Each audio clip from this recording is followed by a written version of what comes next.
السلام علیکم ورحمۃ اللہ وبرکاتہ۔ آج ہم انر چائلڈ ورک کے بارے میں بات کریں گے۔ انر چائلڈ ورک کیا ہے؟ اکثر یہ کوسچن ہمارے سامنے آتا ہے کہ انر چائلڈ کیا ہے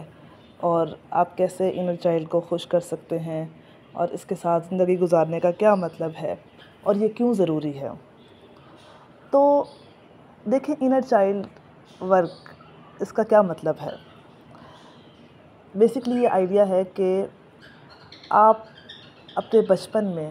جس طرح کا ریلیشن شپ اپنے پیرنٹس کے ساتھ رکھتے ہیں، آپ کا جو ریلیشن شپ آپ کے پیرنٹس کے ساتھ ہوتا ہے، اس کا آپ کے نروس سسٹم پر بہت گہرا اثر ہوتا ہے۔ وہ آپ کے نروس سسٹم پر پرنٹ ہو جاتا ہے اور پھر وہی آپ کو لیڈ کرتا ہے، وہی آپ کو چلاتا ہے پوری زندگی کے لیے۔ پوری زندگی آپ کا دنیا کے ساتھ ویسا ہی تعلق بنتا ہے جیسا آپ کا اپنے والدین کے ساتھ تعلق رہا ہو۔ یہ بہت اہم بات ہے اور بہت گہری بات ہے۔ اس کو سمجھنے کی، بار بار سمجھنے کی بہت زیادہ ضرورت ہے۔ جب آپ اس بات کو مان لیں کہ ہاں واقعی ایسا ہی ہے، تو اس کی پھر آپ کو مثالیں بے شمار ملیں گی۔ میں اپنے کلائنٹ ورک کے اندر دیکھتی ہوں، میں ایک لائف کوچ ہوں، اور کلائنٹ ورک کے اندر اصلاح نیٹ ورک کے تھرو آنے والی بہت سی بہنوں کے ساتھ جب ہم کام کرتے ہیں تو آپ ان سے آج کی بات کر رہے ہوتے ہیں، آپ ان سے اپنے شوہر کے مسائل، سسرال کے مسائل ڈسکس کر رہے ہوتے ہیں، اور وہ بات کرتے کرتے اچانک اپنے پیرنٹس پر چلے جاتے ہیں کہ ہمارے پیرنٹس ایسے تھے، ہمارے بہن بھائی ایسے تھے، میری فرینڈس ایسی تھیں، بچپن میں میرے ساتھ ایسے ہوا، جس سے پتہ چلتا ہے کہ ان کا انر چائلڈ وونڈیڈ ہے، زخمی ہے۔ اور زخمی انر چائلڈ،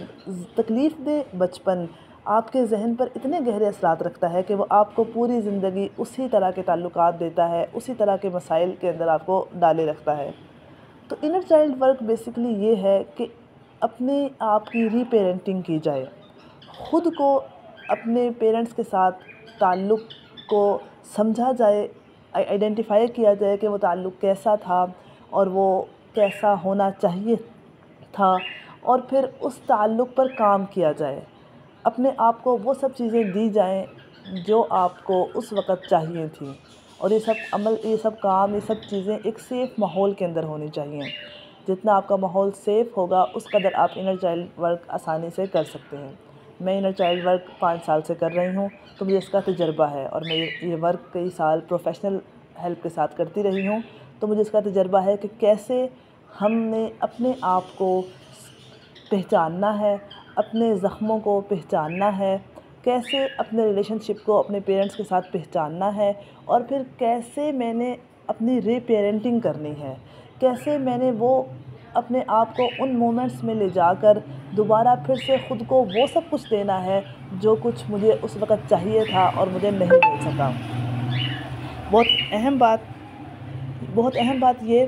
کہ ہو سکتا ہے کہ آپ کا انر چائلڈ بہت زیادہ زخمی ہو، آپ کسی بہت بڑے حادثے سے گزرے ہوں بچپن میں، کوئی ایسے صدمے ہوں جو آپ کے ذہن کے اوپر چپکے رہ گئے ہوں، تو ایسے میں آپ کو پروفیشنل ہیلپ لینا بہت ضروری ہے، کیونکہ پروفیشنل ہیلپ کے بغیر آپ دوبارہ سے ری ٹرامیٹائز ہو جاتے ہیں۔ جیسے ہم بات کر رہے ہوتے ہیں، خواتین بات کر رہی ہوتی ہیں، اور بات کرتے ہوئے وہ اپنے ماضی کے دکھ اور غم کھول کر بیٹھ جاتی ہیں، اور چونکہ وہ کسی پروفیشنل کے ساتھ کام نہیں کر رہی ہوتی ہیں، آپس میں گفتگو کر رہی ہوتی ہیں، اور جب وہ وہاں سے اٹھ کر اپنے گھروں میں جاتی ہیں تو ان کے سروں میں درد ہوتا ہے، طبیعت خراب ہو جاتی ہے، اور انہیں لگتا ہے کہ تھکاوٹ ہو گئی، ہم اس محفل میں گئے، وہاں تھکاوٹ ہو گئی، اور تھکاوٹ کی وجہ سے ہم بیمار ہو گئے۔ حالانکہ ایسا نہیں ہوا ہوتا، بلکہ آپ نے وہ باتیں ریکال کی، آپ نے وہ تکلیف دہ یادیں ریکال کی، وہ صدمے یا وہ ٹراماز ریکال کیے جو آپ کو ایک سیف ماحول میں کرنے چاہیے تھے، جہاں پر آپ کو ان ریٹرن ویلیڈیشن، افرمیشن، محبت، کیئر، خلوص، سب کچھ ملنا چاہیے تھا، لیکن آپ کو وہ چیزیں نہیں ملی، تو آپ کا دماغ دوبارہ پھر سے تکلیف میں چلا گیا، اور آپ کا جسم جو ہے وہ اس دماغ کی وجہ سے بیمار پڑ گیا۔ تو انر چائلڈ ورک ایک بہت ہی باریک اور بہت ہی محنت طلب کام ہے، لیکن آپ یہ کر سکتے ہیں، آپ یہ کر سکتے ہیں، اور آپ کو اپنی صحت کی بہتری کے لیے، اپنے ذات کے ساتھ اپنے تعلق کو بہتر کرنے کے لیے، اپنے رب کے ساتھ اپنے تعلق کو بہتر کرنے کے لیے، اپنی اولاد کے ساتھ تعلق کو بہتر کرنے کے لیے، اپنے دنیا والوں کے ساتھ تعلقات کو اچھا کرنے کے لیے یہ ورک آپ کو کرنا ہی ہوگا۔ اس سے آپ بھاگ نہیں سکتے، اس سے آپ اپنی جان نہیں چھڑا سکتے۔ تو میں آپ کے لیے دعا گو ہوں کہ اللہ تعالیٰ آپ کے لیے انر ورک کرنا آسان کر دے، اور آپ اپنے اندر جھانک کر دیکھنا، اپنے اندر جھانک کر دیکھ کر اپنے زخموں پر مرہم رکھنا اور اپنے آپ کو وہ سب کچھ دینا جو کچھ آپ کو چاہیے تھا اور آپ کو نہیں مل سکا، آپ کے لیے اللہ یہ سفر آسان کرے۔